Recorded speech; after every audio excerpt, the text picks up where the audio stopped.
Hello everyone welcome to educational ज्ञान YouTube channel आज video पे आम सप्तम श्रेणी विज्ञान प्रथम समाप्ति सूचक आकलन 2024 100% रियल प्रश्न पत्र पे भावुवा फैक्ट बिल्कुल भी फैक्ट नुहे 100% रियल सहित 100% करेक्ट आंसर टी आम डिस्कसन करवा भिडियोटा को पूरा संपूर्ण शेष पर्यंत देख जद्वारा कि तुम्हें 50 50 आराम रखिपार।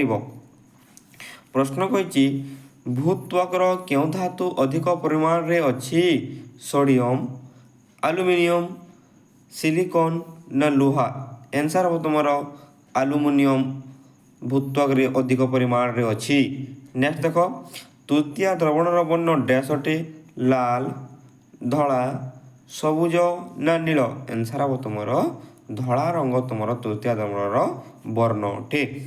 नेक्स्ट देख पिला पिंपुड़ी काउड़ी रे क्यों पदार्थटी व्यवहार कले पीड़ारू उपशम मिले कालामीन द्रवण चून पानी भिनेगार ना लुण पानी आंसर हम तुम भिनेगार।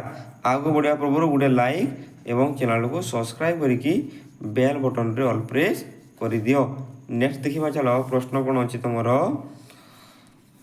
क्योंटे प्राणीज तंतु लाइलन रेयन पशम ना झोट प्राणीज तंतु प्राणी मान मिलते हूँ पशम कीट ठार मिलते है रेशम कीट ठार मिलते पशम। आलोक श्लेषण क्यों गैस व्यवहृत होता है अम्लजान अंगारकाम्ल जक्षारजान जा उद्यान एटा वो अंगारकाम्ल तुम है CO2 गैस तुम व्यवहार होता है आलोक श्लेषण गैस रे। गरम हांडी को किछि समय बाहर रखिदेले ताहा क्यों उपाय रे ठंडा होता है यह तुम विकिरण। नेक्स्ट प्रश्न देख वायुमंडल आर्द्रता मापक यंत्र नाम कौन एनीमोमीटर हाइग्रोमीटर थर्मोमीटर ना बारोमीटर आंसर हम तुम हाइग्रोमीटर द्वारा वायुमंडल आर्द्रता मापा जाए। नेक्स्ट प्रश्न देख माछ निर्मुक्त क्यों अंग द्वारा श्वासक्रिया करते लांज द्वारा से श्वासक्रिया सॉरी पिला गाड़ी द्वारा से श्वासक्रिया करे। नेक्स्ट प्रश्न आड़ आम भी जीवा पिला देख कौन कही देख प्रश्न कही निर्मुक्त क्यों माटी रे चीनाबादाम फसल हुई बालिया माटी मोटाला माटी दोरसा ना कला माटी आंसर हम तुम दोरसा माटी। नेक्स्ट देख उद्जानर आणविक संकेत कौन H हूँ तुम उद्जानर आणविक संकेत। नेक्स्ट देखा 2 नंबर प्रश्न दिन बेला जलभागर स्थलभाग बयसुवा डैश समुद्र को समीर कहुए आंसर हम पे पवन। नेक्स्ट आग्नेशिला डैश माटी कला माटी कला माटी व लाल माटी भी पारे ये प्रश्न। तारे देखो सुस्थ लोकर शरीर हाराहारी तापमात्रा 37 डिग्री सेल्सियस अटे। प्राणी मानकर भिन्न भिन्न प्रकार खाइबा अभ्यास को खाद्याभ्यास कहा जाए। वायुमंडल रे गुड डैश पदार्थ किंतु जल एक अजैविक अटे एटा मिश्रण हम ठीक उत्तर। नेक्स्ट देखिबा चलो 3 नंबर प्रश्न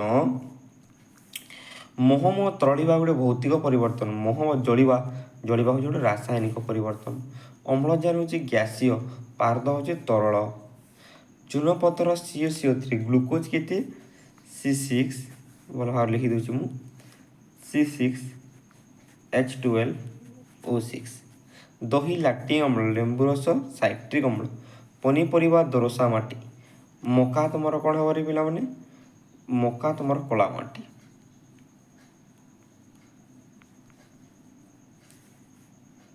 नेक्स्ट प्रश्न देखा देख 2 मार्क रही हिमायित प्रक्रिया क्या कहुए लिखिदेव पिला हिमायित प्रक्रिया तुम क्या कहुए तुम टे देखीदेव। नेक्स्ट प्रश्न तुम अच्छी मैग्नेशियम अम्लजान सह जलिले धलाप अंश सृष्टि हुई रासायनिक समीकरण रूप में लेख माने कौन मैग्नेशियम कौन MgO2 अम्लजान सह मिसिब O2 धलाप अंश सृष्टि रासायनिक समीकरण लिखिले कौन हम MgO बस एति लिखिदेव तुम इजिली पाइब 2 mark mg plus O2 equal to mgu। Next प्रश्न देखिबा प्रशमनीकरण प्रक्रिया शेष उत्पादन नाम लेख। तो इजी क्वेश्चन अटे। रेशम कोषर सूता किपरि तैयारी हुए रेशम कीटरू। पोषण कहले कौन बुझ पोषण आम खाद्य खाऊे मन देख खाद्य खाई देख आम जो खाद्य आम जो खाद्य खाऊे ताहा हजम हुए शक्ति रे परिणत हुए कितिर वर्ज्य वस्तु रे परिणत हुए सही प्रक्रिया को पोषण कहा जाए। बास एदिके लिखिल। तापर देख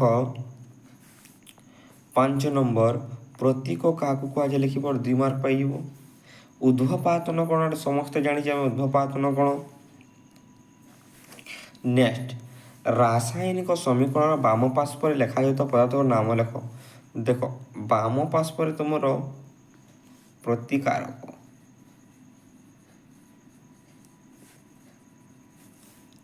एवं डाहाण पार्श्व पर तुम उत्पाद। बास एति लिख 2 मार्क पाइगल। नेक्स्ट तुम देख चलो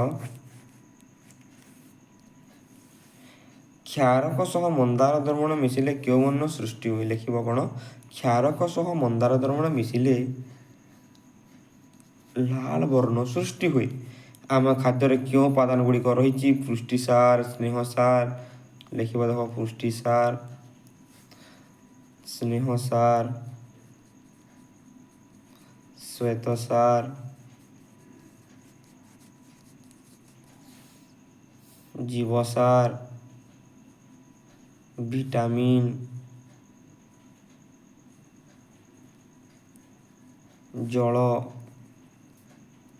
धातुसार ये सब तुम उत्तर हम ये लिख 2 मार्क पाइब। ये संपूर्ण प्रश्नपत्र। आशा करुँच समस्त सांग मानू शेयर कर दियो।